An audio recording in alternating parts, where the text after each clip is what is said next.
Hello friends, hi, this is Apoorva and I welcome you to Civils Tube. I hope you all are good. तो आज का जो हमारा lecture है इसमें हम हमारी जो एमपीजीके सीरीज़ चल रही है उसी को आगे कंटिन्यू करेंगे। एमपीजीके सीरीज़ में हमारा आर्ट एंड स्कल्पचर वाला जो पार्ट है वो चल रहा है। लास्ट लेक्चर में हमने अशोका के टाइम पे जितनी भी इंपॉर्टेंट स्तूपास जो कि मध्य प्रदेश में बने थे वो सारे डिटेल में डिस्कस करे थे। सांची स्तूपा जो ग्रुप ऑफ मॉन्यूमेंट्स हैं उसमें जितने भी मॉन्यूमेंट्स थे वो सारी चीज़ों को डिटेल में डिस्कस करा था। उसके अलावा जो दूसरी प्लेसेस हैं जो कि मध्य प्रदेश में है और वहाँ पे कुछ इम्पॉर्टेंट रेलिक्स मिले हैं स्तूपास के, वो डिटेल में डिस्कस करे थे। अब जो हमारा आज का लेक्चर है उसमें हम डिस्कस करेंगे कि अशोका के बाद में जो मौर्यन एम्पायर है उसके बाद में मध्य प्रदेश में कौन से इंपॉर्टेंट मॉन्यूमेंट्स हैं या कौन से इंपॉर्टेंट स्ट्रक्चर्स हैं जो हमको मध्य प्रदेश में मिले हैं। इसके अलावा आज के लेक्चर में हम सारी केव्स डिस्कस करेंगे जो कि मध्य प्रदेश में हैं। प्री हिस्टोरिक टाइम पीरियड की जितनी भी केव्स थी वो हम ऑलरेडी डिस्कस कर चुके थे हमारे फर्स्ट लेक्चर में जो इस सीरीज़ का है आर्ट एंड स्कल्पचर वाले पार्ट का। अब जो हमारा आज का लेक्चर होगा उसमें हम जो केव्स डिस्कस करेंगे वो हिस्टोरिक पीरियड की हैं। जो मौर्यन एम्पायर के इमर्जेंस के बाद में जो केव्स बनना इंडिया में स्टार्ट हुई, जो उसमें स्कल्पचर्स बनना स्टार्ट हुए, उन्हें डिस्कस करेंगे। तो let's start with our today's lecture. तो आज के लेक्चर की हमारी जो फर्स्ट साइट है, जो इम्पॉर्टेंट मॉन्यूमेंट है जो मध्य प्रदेश में है, वो है हेलिडोरस गरुड़ पिलर। ये जो पिलर है ये हमको बेसनगर जो कि विदिशा में है वहाँ पे मिलता है। ये पिलर 110 BCE में बनाया गया है। ये शुंग डायनेस्टी के टाइम का पिलर है। अब इसकी खासियत क्या है? ये जो गरुड़ पिलर है ये एक हेलिडोरस नाम के जो ग्रीक एम्बेसडर थे, जो कि भागभद्र जो कि शुंग डायनेस्टी के किंग थे, उनके कोर्ट में आए थे और वहाँ पे आकर ये विष्णु जी के डिवोट फॉलोअर बन गए थे, वैष्णव रिलीजन के फॉलोअर बन गए थे और इन्होंने ये पिलर बनवाया था जो कि डेडिकेट किया था लॉर्ड विष्णु को। ये पिलर इसलिए बहुत इंपॉर्टेंट है। इस पिलर से हमको ये पता चलता है कि जो उस समय के जो ग्रीक पीपल थे जो इंडो ग्रीक रीजन में रूल कर रहे थे, मतलब कि तक्षशिला वाले पार्ट में रूल था एंटिक्लाइड करके किंग का, उनके ये एम्बेसडर थे। तो उन पे भी जो हिंदू रिलीजन था उसका इम्पैक्ट था, ये हमको इस पिलर से पता चलता है। तब हम शुंग डायनेस्टी की बात करते हैं तो जो अग्निमित्र जो शुंग डायनेस्टी के किंग थे उन्होंने कैपिटल बनाई थी अपनी विदिशा को। ओके, तो विदिशा एक बहुत इंपॉर्टेंट प्लेस थी शुंग डायनेस्टी के टाइम पे और शुंग डायनेस्टी के किंग थे भागभद्र, जिसके टाइम पे एक ग्रीक एम्बेसडर जिनका नाम था हेलिडोरस वो इनके कोर्ट में आए थे और वो वैष्णव रिलीजन के फॉलोअर बने थे और उन्होंने ये एक पिलर बनवाया था जिसका नाम था गरुड़ पिलर, जो कि डेडिकेटेड था लॉर्ड विष्णु को, और ये बहुत इंपॉर्टेंट है। ओके, इससे रिलेटेड ये जितने भी फैक्ट्स हैं आप याद रखिएगा। कौन किंग था, कौन सी डायनेस्टी का था, कौन एम्बेसडर था और किस गॉड को डेडिकेट करते हुए बनाया गया था। ये जो ग्रीक एम्बेसडर थे ये कहाँ से आए थे? तक्षशिला वाले पार्ट से आए थे। और ये जो हेलिडोरस गरुड़ पिलर है इसे खम्बा बाबा के नाम से भी जाना जाता है। ओके, तो ये भी एक इम्पॉर्टेंट फैक्ट है इससे रिलेटेड। इसके बाद में जो सेकंड साइट है वो भी विदिशा में ही है जिसका नाम है लोहांगी शिला। ओके, यदि आप एंशिएंट इंडियन हिस्ट्री की सीरीज़ देख रहे होंगे तो उसमें हमने डिस्कस करा है पिलर्स के बारे में, जो अशोकन रॉक एडिक्ट्स है, जो पिलर एडिक्ट्स हैं, तो उसमें हमने देखा है कि जो अशोकन पिलर एडिक्ट्स है उसके अंदर कैपिटल बना होता है, उसके ऊपर एबेकस होता है और उसके ऊपर कुछ कैपिटल फिगर होता है। तो उसी तरीके का कुछ स्टैच्यू का पार्ट हमको यहाँ से मिला है जिसको कहा जाता है लोहांगी शिला। इसके अंदर ये कैपिटल वाला पार्ट है, इसके ऊपर कुछ एबेकस बना हुआ है सर्कुलर इन शेप और इसके ऊपर किसी एनिमल के फेट्स हैं। ओके, ऊपर का पार्ट ब्रेक है तो नहीं पता कि ऊपर का पार्ट कहाँ गया है और कौन सा एनिमल बनाया गया था, बट ये जो पर्टिकुलर स्ट्रक्चर स्कल्पचर आप बोल सकते हैं ये हमको विदिशा का जो रेलवे स्टेशन है उसके पास देखने के लिए मिलता है हिल के टॉप पे, और इसको बोला जाता है लोहांगी शिला। यदि एग्जाम में MCQ बन जाता है कि लोहांगी शिला कहाँ पर है या कौन सी प्लेस पर है तो वो आएगा विदिशा में। ओके, तो ये काफ़ी इंपॉर्टेंट है। और ये जो लोहांगी शिला है ये कब से बिलोंग करती है? 3rd सेंचुरी BC से बिलोंग करती है। मतलब शायद ये अशोका के टाइम का कोई पिलर होगा जिसका ये रिमेनिंग पार्ट बचा हुआ है या पिलर कहीं चला गया है या कुछ इस तरीके का उस समय स्ट्रक्चर बनाया है इस एरिया में। अब जो नेक्स्ट हमारी साइट है वो है उदयगिरी केव्स। ये भी विदिशा में है, काफ़ी इम्पॉर्टेंट है उदयगिरी केव्स। ये जो उदयगिरी केव्स हैं ये 20 रॉक कट केव्स है। ये जो साइट है उदयगिरी केव, ये सांची स्तूपा से बहुत ज़्यादा दूर नहीं है, वहाँ से 12-15 किलोमीटर दूरी है। काफ़ी इंपॉर्टेंट केव्स है ये। 5th सेंचुरी सीई में बनी हुई है। गुप्ता डायनेस्टी का रूल था उस समय की ये केव्स है। तो ये इंपॉर्टेंट है कि किसके समय की केव्स हैं, तो गुप्ता डायनेस्टी की केव्स हैं। इम्पॉर्टेंस क्या है इसका, इसका इम्पॉर्टेंस ये है कि ओल्डेस्ट सर्वाइविंग हिंदू टेम्पल और आइकोनोग्राफी इन इंडिया माना जाता है। ठीक है, यहाँ पे आपको काफ़ी पुराने मतलब 5th century 4th century AD के आसपास के फिगर्स देखने के लिए मिलेंगे। तो ये काफ़ी इम्पॉर्टेंट हो जाता है इस वजह से। ये एक लौती ऐसी साइट है जहाँ पे इंस्क्रिप्शन से हमको पता चलता है कि ये गुप्ता परेड की है।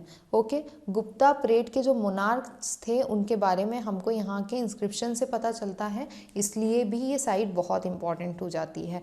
एग्जाम में क्वेश्चन आ सकता है कि गुप्ता परेड के मोनार्क्स के बारे में आपको कौन सी केव्स के इंस्क्रिप्शन से पता चलता है, तो कहाँ से पता चलता है, उदयगिरी केव से पता चलता है। इसके अलावा एग्जाम में मेंस में ये भी क्वेश्चन बन जा सकता है कि मध्य प्रदेश की कुछ इंपॉर्टेंट केव आर्किटेक्चर के बारे में बताइए, तो उसके अंदर भी आप इसके बारे में मेंशन कर सकते हैं। उदयगिरी केव्स काफ़ी ज़्यादा इंपॉर्टेंट है एग्जाम पॉइंट ऑफ व्यू से। यदि हम यहाँ की आइकोनोग्राफी की बात करें, यहाँ पे आपको क्या स्ट्रक्चर्स देखने के लिए मिलते हैं, तो यहाँ पे आपको विष्णु, वैष्णविज्म, शक्तिज्म मतलब कि दुर्गा और मैत्रिका, इसके अलावा शैविज्म से रिलेटेड भी कुछ फिगर्स स्ट्रक्चर्स देखने के लिए मिलते हैं।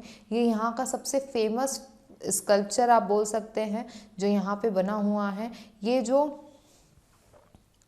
फिगर है इसके अंदर विष्णु जी का जो वराह अवतार है वो बना हुआ है। ये फेस से आप समझ सकते हैं, ये फेस, ठीक है। जो वराह अवतार है विष्णु जी का वो आपको कहाँ पे देखने के लिए मिलता है, उदयगिरी केव्स में देखने के लिए मिलता है, और ये काफ़ी इम्पॉर्टेंट है। मैन बोर वराह, ये इनकारनेशन माना जाता है विष्णु जी का, वो आपको यहाँ पे देखने के लिए मिलता है। इसके अंदर ये बताया गया है कि किस तरीके से अर्थ को रेस्क्यू करते हैं, इनके टस्क के ऊपर यहाँ पे अर्थ रखी हुई है, तो ये काफ़ी इम्पॉर्टेंट फिगर हो जाता है इसलिए। इसके अलावा जो यहाँ की केव नंबर 20 है, वहाँ से आपको जैन इंस्क्रिप्शन देखने के लिए मिलता है, तो कुछ जैन रिलीजन से भी रिलेटेड चीज़ें हमको यहाँ पे देखने के लिए मिलती हैं। अभी हमने वराह अवतार वाला देखा, वो तो बहुत इंपॉर्टेंट फिगर है। उसके अलावा यहाँ की जो केव नंबर 6 है, वहाँ पे महिषासुरमर्दिनी जो माता जी का रूप है वो देखने मिलता है। इसके अलावा रेक्लाइनिंग विष्णु जी का भी आपको यहाँ पे पिक्चर देखने के लिए मिल जाएगा। उसके अलावा एक और बहुत इंपॉर्टेंट चीज़ है कि एक वॉल के ऊपर गणेश जी का भी स्कल्पचर यहाँ पे बना हुआ है, जो कि गणेश जी का अर्लीस्ट रिलीफ माना जाता है। Okay, Udayagiri caves Hindu religion point of view से, जो हिंदू रिलीजन में जो आइकोनोग्राफी बनना स्टार्ट हुई उससे काफ़ी ज़्यादा रिलेटेड है और काफ़ी इंपॉर्टेंट साइट बन जाती है उस पॉइंट ऑफ व्यू से। ओके, इसके बाद में क्योंकि हम ऑलरेडी विदिशा से रिलेटेड इंपॉर्टेंट चीज़ें डिस्कस कर रहे हैं और ऑलरेडी 3 साइट्स डिस्कस कर चुके हैं, जैसे कि लोहांगी शिला हमने डिस्कस किया, गरुड़ पिलर डिस्कस किया, उसके बाद में उदयगिरी केव्स डिस्कस किया। तो जो रिमेनिंग इंपॉर्टेंट साइट्स है विदिशा की वो भी हम यहीं पर डिस्कस कर लेते हैं। तो सबसे पहले हम देखेंगे बीज मंडल। बीज मंडल एक काफ़ी इंपॉर्टेंट साइट है। ये बेसिकली एक टेम्पल है जो कि 11th सेंचुरी एडी में बनाया गया था। काफ़ी ह्यूज स्ट्रक्चर है, ये एनॉर्मस टेम्पल है, काफ़ी बड़े बड़े टॉवर्स हैं, जिससे हमको पता चलता है कि तब ये मंदिर पूरा होगा उस समय काफ़ी बड़ा स्ट्रक्चर होगा इसका। इसका जो नीचे का जो बेस है, जो कॉलम्स है, वो काफ़ी बड़े स्ट्रक्चर के लिए बनाए गए हैं। ओके, बट जो स्ट्रक्चर है वो पूरा कंप्लीट नहीं है अभी। और ये जो पर्टिकुलर प्लेस है, इसको जो मुस्लिम रूलर थे, जो मुग़ल एम्परर थे, उन्होंने इसको मॉस्क में कन्वर्ट कर दिया था। ठीक है, तो 17th सेंचुरी एडी के अंदर इसको मॉस्क में कन्वर्ट कर दिया गया था। किसके द्वारा? मुग़ल एम्परर्स के द्वारा। ठीक है, बट जो ओरिजिनल पीस ऑफ स्टोन है उसको न्यू स्ट्रक्चर्स में यूज़ किया गया है और जो हिंदू टेम्पल से रिलेटेड है। तो बीज मंडल, यदि ये क्वेश्चन आ जाता है कि बीज मंडल प्लेस कहाँ पर है, तो ये जो बीज मंडल जो प्लेस है वो विदिशा में है। देखिए अब आप ये जो साइट देख रहे हैं, काफ़ी बड़े स्ट्रक्चर, काफ़ी बड़ा स्ट्रक्चर के लिए साइट बनाई गई होगी, आपको समझ में आ रहा होगा। काफ़ी बड़े बड़े कॉलम्स और काफ़ी बड़े बड़ा स्टोन वर्क यहाँ पे किया गया है, जो कि रिमेनिंग ऑफ टेम्पल है, और इस टेम्पल के ऊपर बाद में मॉस्क बनाया गया था। अब जो हमारी नेक्स्ट साइट है वो धार से रिलेटेड है। धार में बाघ केव्स, ये काफ़ी इम्पॉर्टेंट केव्स हैं। ये भी अराउंड गुप्ता पीरियड के टाइम की बनी मानी जाती है, गुप्तास के पहले और गुप्तास के समय की मानी जाती है। यहाँ पे 9 रॉक कट मॉन्यूमेंट्स हैं, अलग अलग केव्स बनी हुई हैं, और ये कहाँ पर है तो ये southern slope of Vindhyan mountain जो है वहाँ पर है, in Dhar district of Madhya Pradesh. Important चीज़ यहाँ पे ये है कि ये अपनी म्यूरल पेंटिंग के लिए जानी जाती है। ओके, अजंता केव्स में भी आपको म्यूरल पेंटिंग्स देखने के लिए मिलेगी। म्यूरल पेंटिंग्स वॉल पे बनाई गई जो पेंटिंग्स होती हैं उसको कहा जाता है। ओके, जो रॉक जो केव्स होती है उसकी वॉल पे आपको पेंटिंग्स देखने के लिए मिलती है, कलरफुल पेंटिंग्स, जो कि म्यूरल पेंटिंग्स कहलाती है। ऐसी पेंटिंग्स आपको अजंता में भी देखने के लिए मिलेगी, धार में भी देखने के लिए मिलेगी। और ये जो बाघ केव्स है इसको कंपेयर किया जाता है अजंता केव्स से। यदि हम बात करें कि ये केव्स क्यों बनाई गई, तो ये मेनली विहार्स हैं। विहार्स क्या होते हैं, जब हम बौद्ध रिलीजन की बात करते हैं तो बौद्ध रिलीजन के अंदर 2 स्ट्रक्चर्स होते हैं, कहीं पे भी आप देखते हैं तो एक होता है विहार और एक चैत्य होता है।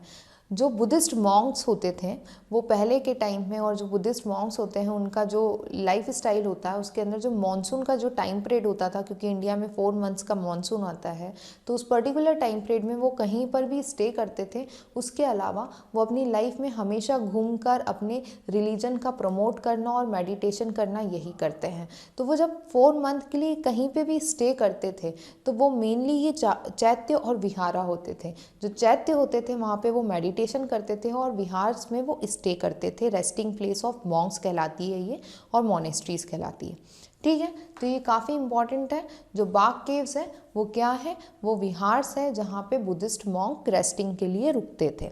ओके, इसको कंपेयर किया जाता है अजंता केव से। यहाँ की जो केव नंबर 4 है वो काफ़ी इम्पॉर्टेंट है।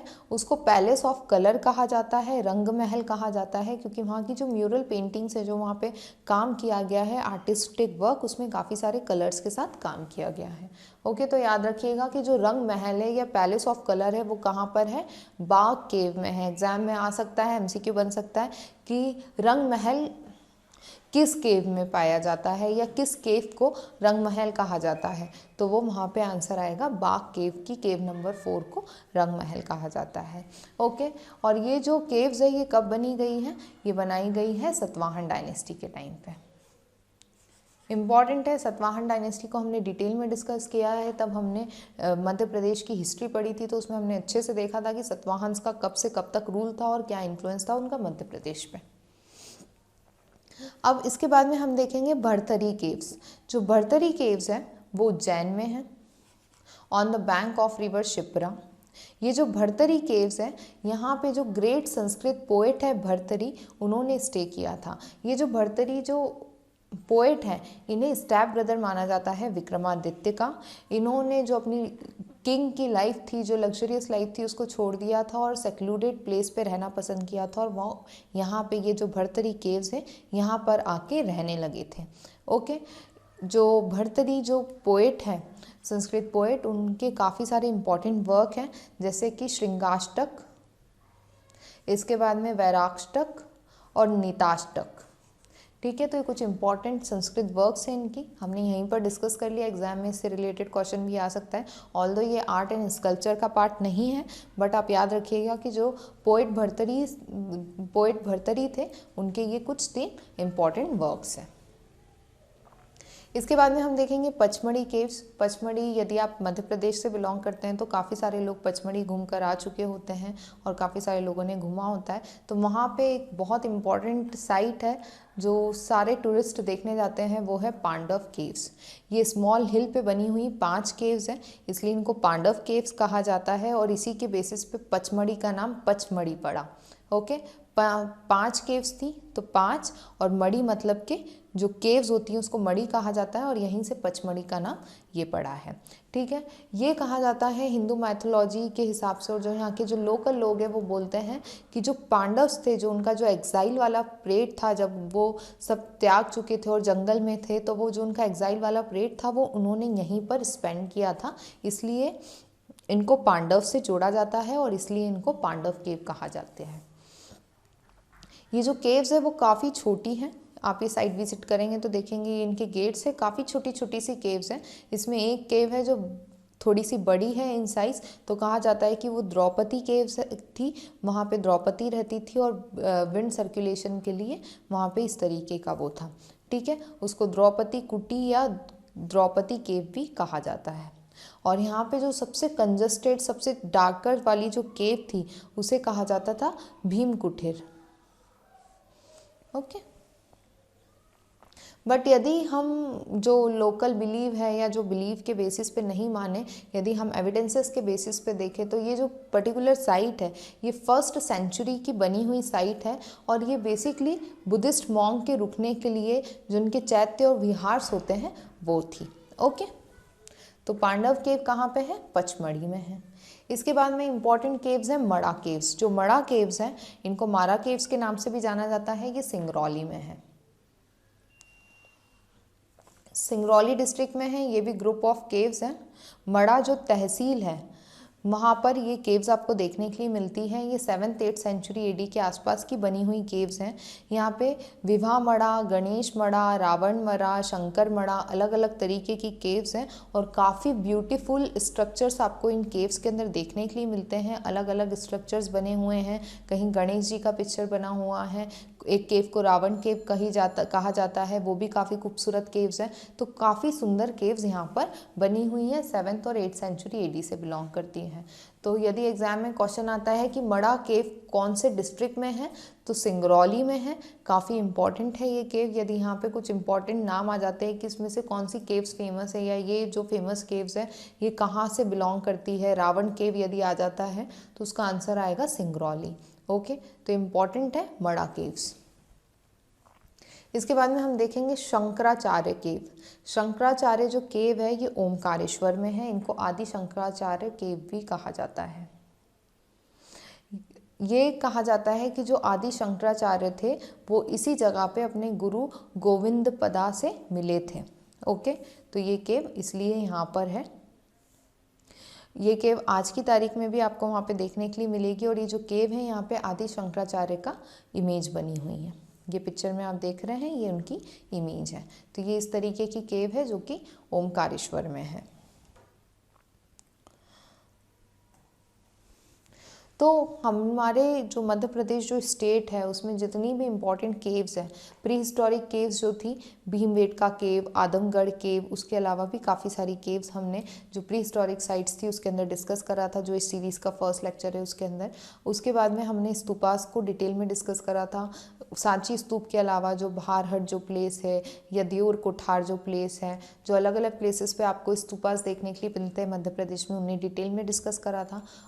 ये वाला जो लेक्चर था इसके अंदर हमने जो विदिशा है, विदिशा में जितनी भी इम्पॉर्टेंट हिस्टोरिकल प्लेसेस हैं उन्हें डिटेल में डिस्कस कर लिया है। उसके अलावा जितनी भी केव्स है जो कि हिस्टोरिकल टाइम पीरियड से बिलोंग करती है और मध्य प्रदेश में है, वहाँ पे कुछ इंपॉर्टेंट स्ट्रक्चर है तो उनको भी डिटेल में डिस्कस किया, जिसके अंदर सबसे इम्पॉर्टेंट है उदयगिरी केव, और उसके बाद में आती है मड़ा केव।